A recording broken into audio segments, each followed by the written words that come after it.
The rain fell like angry tears from the sky. David Wright gripped his steering wheel tight as his old car bumped along the muddy road.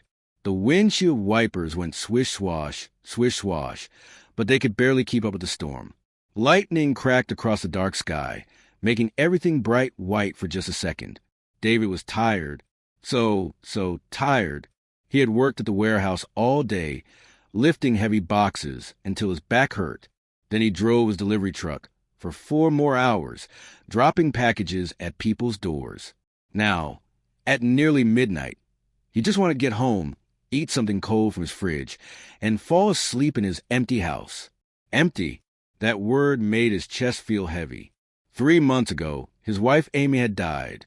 Cancer took her away slowly, like a thief stealing a little bit of her each day until there was nothing left. Now David lived alone in their small house at the edge of town. No more laughing at breakfast. No more dancing in the kitchen while making dinner. No more warm hugs before bed. Just silence and memories. The rain got harder. David leaned forward, trying to see through the water pouring down his windshield. The road twisted like a snake through the countryside. Trees bent in the wind on both sides. This was a dangerous night to be out. Then he saw something. At first, it looked like a dark shape on the side of the road. David squinted. Was it a fallen tree? A broken-down car? He slowed down, his heart beating faster. Something told him to stop, even though every part of his tired body wanted to keep going home. As he got closer, his headlights showed the truth.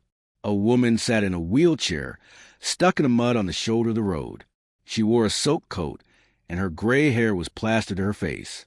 Her hands were pushing at the wheelchair wheels, but they just spun uselessly in the thick mud. She looked up at David's headlights, and even from the car, he could see the fear in her eyes. David's foot hit the brake. He couldn't just drive past. He couldn't. He pulled over and grabbed his raincoat from the back seat. The moment he opened his car door, the storm attacked him. Wind tried to rip the door from his hands. Rain soaked his pants instantly. He pulled up his hood and ran toward the woman. "Are you okay?" he shouted over the roaring wind.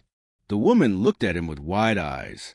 She was probably in her 60s, David guessed, with a strong face that showed years of living. But right now, she looked scared and helpless. "My wheelchair," she called back. "It's stuck. I was trying to get to town, but the storm came so fast, and I rolled off the road, and now I can't."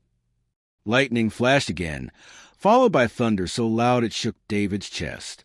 "We need to get you out of here," David said. He looked at the wheelchair. Its wheels had sunk deep into the mud. This wasn't going to be easy. David got behind the wheelchair and pushed. Nothing happened. He pushed harder, his shoes slipping in the mud.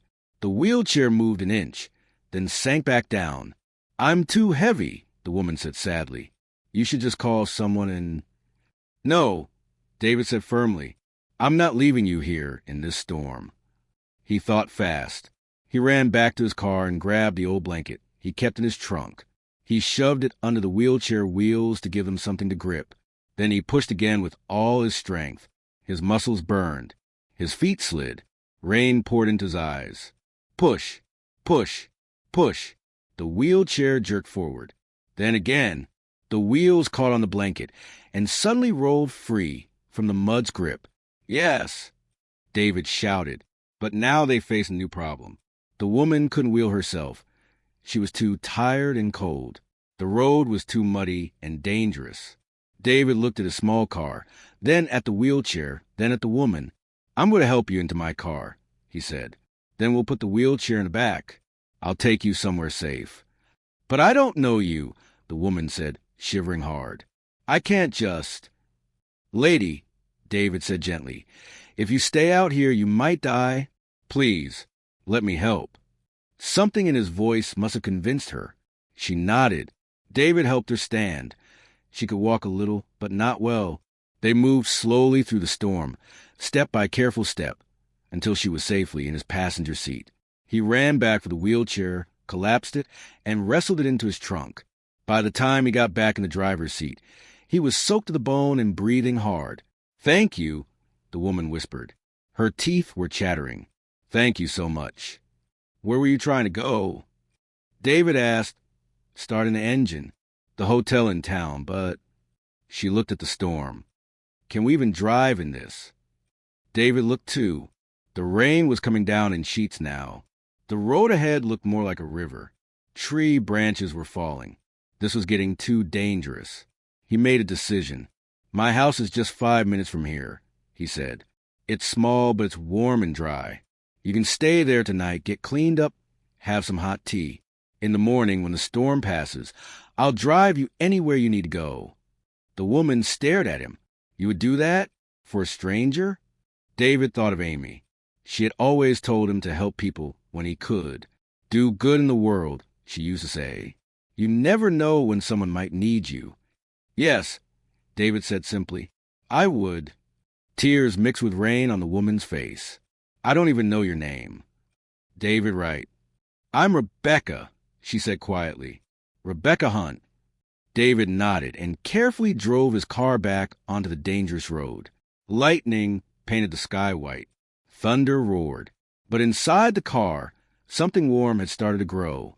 Neither of them knew it yet, but this rainy night would change everything. The storm carried secrets that would arrive with the morning sun, and those secrets would arrive in a helicopter. David's house was small and plain, but it was dry and warm. He unlocked the front door and helped Rebecca inside. She looked around at the simple living room.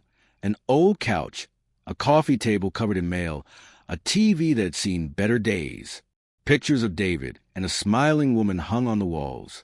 That's Amy, David said softly, following Rebecca's eyes. My wife. She died 3 months ago. Oh, Rebecca said, her voice full of understanding. I'm so sorry. David didn't answer. He just went to get towels. Rebecca dried her face and hands while David turned on the heat. The house slowly warmed up, pushing away the cold that had sunk into their bones. Outside, the storm still raged, beating against the windows like it wanted to get in. I'll make tea, David said. Do you need dry clothes? I might have some of Amy's things that... Tea would be wonderful, Rebecca said quickly. I'll be fine in these once they dry a bit. David went to the kitchen. Rebecca sat on the couch, looking at the pictures on the walls. She could see the love in every photo. David and Amy at the beach at a carnival, sitting on this very couch with a birthday cake. Young love that had grown into something deep and real. She touched her own left hand. No ring. No pictures of her on anyone's wall. David came back with 2 steaming mugs of tea. He handed one to Rebecca and sat in the chair across from her. For a moment, they just sipped in silence, letting the warmth spread through them. Why were you out there? David finally asked. On that road in this storm? Rebecca's hands tightened around her mug. I was being stubborn, she said. The storm warning said to stay inside, but I thought I could make it to town before it got bad. I wanted to prove I could still do things by myself. Her voice cracked a little. I used to be able to do everything by myself. What happened? David asked gently. Rebecca took a long breath. 2 years ago, I got sick. A rare disease that attacked my muscles and nerves. The doctor said I'd never walk normally again. I fought it hard. Therapy, exercises, everything. I can stand for a few minutes now, but I need the wheelchair most of the time. She looked down at her tea. I went from running a whole company to barely being able to cross a room. David leaned forward. You ran a company? I ran many things, Rebecca said with a sad smile. I was a professor first, teaching business at the university. Then I started my own company. It grew bigger and bigger until I had offices in 5 countries. Hundreds of people worked for me. I traveled the world. I made more money than I could ever spend. She paused, and her eyes got shiny with tears. But you know what? When I got sick, when I really needed people around me, I realized I was alone. I had employees, not friends. I had business partners, not family. My parents died years ago. I never married, never had children. I was too busy building my empire to build a life. David knew that feeling, the loneliness, the empty house. After Amy died, he said quietly, I thought I'd break into 1,000,000 pieces. Some days I still feel like I might. This house feels too big and too small at the same time. Does that make sense? Yes, Rebecca whispered. It makes perfect sense. They sat in comfortable silence, two lonely people who understood each other without needing many words. What did you do before? Rebecca asked. Before the warehouse and delivery jobs? David's face brightened a little. I used to have my own business, too. Nothing like yours, just a small clothing store. Amy and I ran it together. We sold nice clothes for regular people, nothing fancy. We knew everyone who came in. It was good. What happened to it? The light left David's face. Amy got sick. The medical bills were huge. Insurance didn't cover everything. We had to sell the store to pay for her treatments. Then I had to get 2 jobs to keep up with everything else. He smiled sadly. I'd do it all again to have one more day with her. But now the money's gone, Amy's gone, and I'm just tired. Rebecca set down her mug. Her eyes looked at David with an intensity that made him uncomfortable. You saved my life tonight, she said. I just helped you out of the mud, David said, embarrassed. No. Rebecca shook her head firmly. You stopped when no one else would. You pushed my wheelchair out when it was hard. You brought a stranger into your home when you have every reason to trust no one. You gave me tea and kindness when you're carrying your own grief. Her voice got strong. That's not just helping. That's the kind of goodness the world needs. David didn't know what to say. His cheeks turned red. Most people in your situation would be angry at the world, Rebecca continued, bitter about losing everything. But you stopped to help me. Why? David thought about it. Because Amy would have wanted me to. Because someone might have helped her once when I wasn't there. Because he struggled to find the words. Because if we don't help each other, what's the point of anything? Rebecca smiled, but it was a mysterious smile, like she knew something David didn't. They talked for hours after that. Rebecca told stories about teaching students who became famous. David shared funny memories of Amy and their store. They laughed. They cried a little. They connected in a way only 2 people who've lost everything can connect. Finally, around 3 a.m, Rebecca yawned.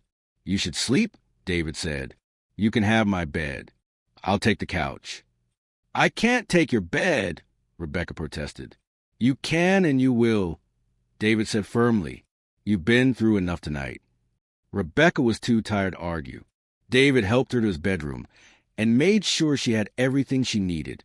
Then he grabbed a blanket and lay down on the couch. Outside, the storm was finally quieting down. The angry rain became a gentle patter. The wind stopped howling. David closed his eyes, feeling strangely peaceful. He had helped someone tonight. Amy would be proud. He didn't know that tomorrow morning would bring something impossible. He didn't know that Rebecca Hunt was more than just a woman with a company. And he definitely didn't know about the helicopter. As David drifted off to sleep, the storm cloud began to break apart. Morning was coming, and with it, a future he couldn't imagine. David woke up to a sound he had never heard before. Tee-choopy-tee-choopy-tee-choopy-tee-choopy. It was loud, really loud, like a giant fan spinning right above his house. He jumped off the couch and ran to the window. His mouth fell open. A helicopter was landing in his front yard. A real helicopter, big and black and shiny, with spinning blades that made the grass bend flat. David rubbed his eyes. Was he still dreaming? I'm sorry. Rebecca's voice said behind him. I should have told you last night. David spun around. Rebecca sat in her wheelchair by the hallway, already dressed in fresh clothes. She looked different now, stronger, more sure of herself, like a queen instead of the scared woman from the storm. What's happening? David asked, his heart pounding. Why is there a helicopter in my yard? Because I call my people, Rebecca said calmly, and because I need to show you something. The helicopter blades slowed down. The door opened, and 2 people stepped out, a man in a perfect black suit and a woman carrying a briefcase. They walked toward David's front door like this was completely normal. David opened the door in a daze. Mr. Wright, the man said with a professional smile. I'm James, Miss Hunt's personal assistant. This is Linda, her lawyer. May we come in? Miss Hunt. David looked at Rebecca. What's going on?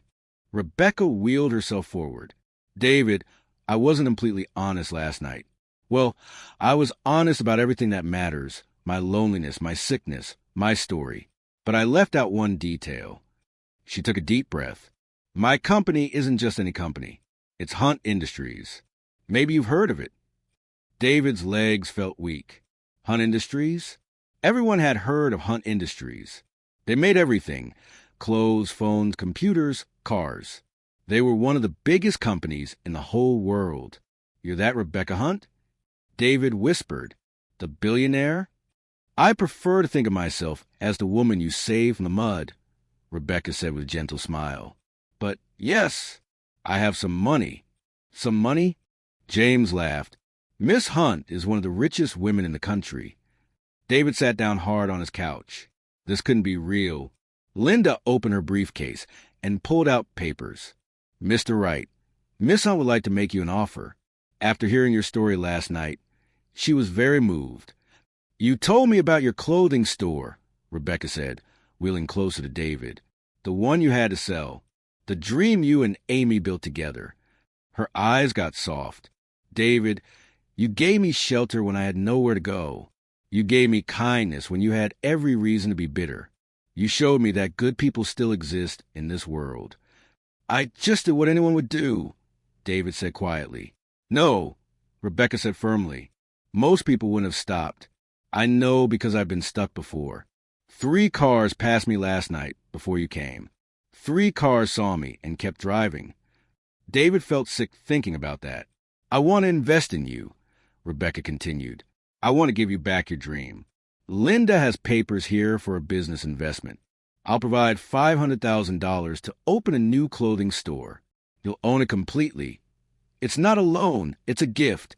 You can call it Amy's Closet or David's Shop or whatever you want. You'll run it however you like. David couldn't breathe. $500,000? That was more money than he'd see in 10 lifetimes of working at the warehouse. I can't accept this, he said, shaking his head. It's too much. I just gave you a ride and some tea. You gave me hope, Rebecca said, and her voice cracked with emotion. Do you understand? I was ready to give up. I was so tired of being sick, of being helpless, of being alone. Then you appeared in that storm like an angel. You didn't see a rich CEO or a wheelchair or a burden. You saw a person who needed help, and you helped. Tears rolled down her cheeks. You reminded me why I wanted to build my company in the first place.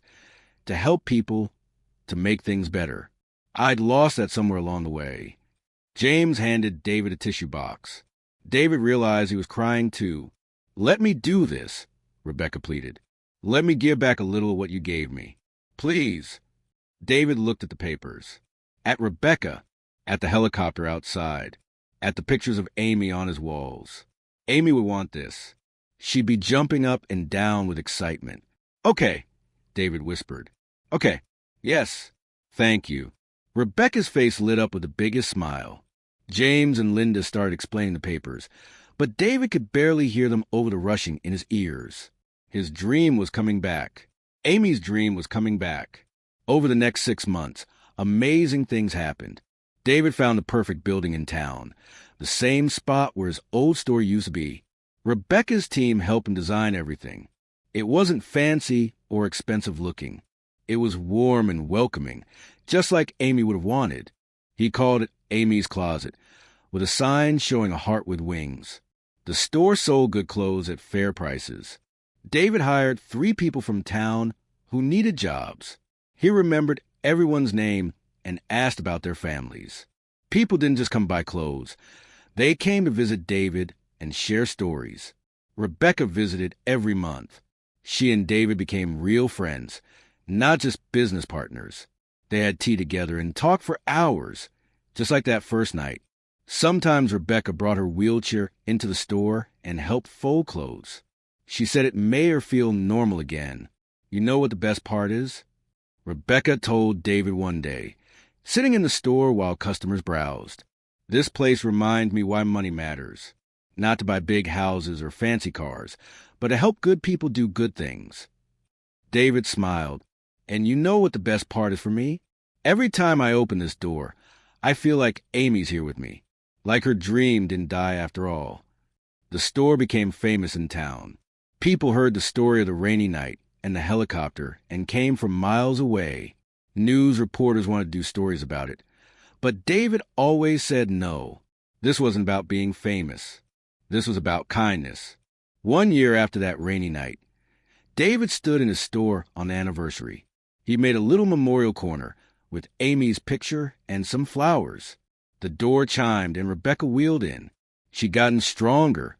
She could walk with a cane some days now, but she kept a wheelchair for longer trips. "Happy anniversary," she said, handing David a card. Inside it said, "To the man who stopped in the storm, thank you for reminding me what matters.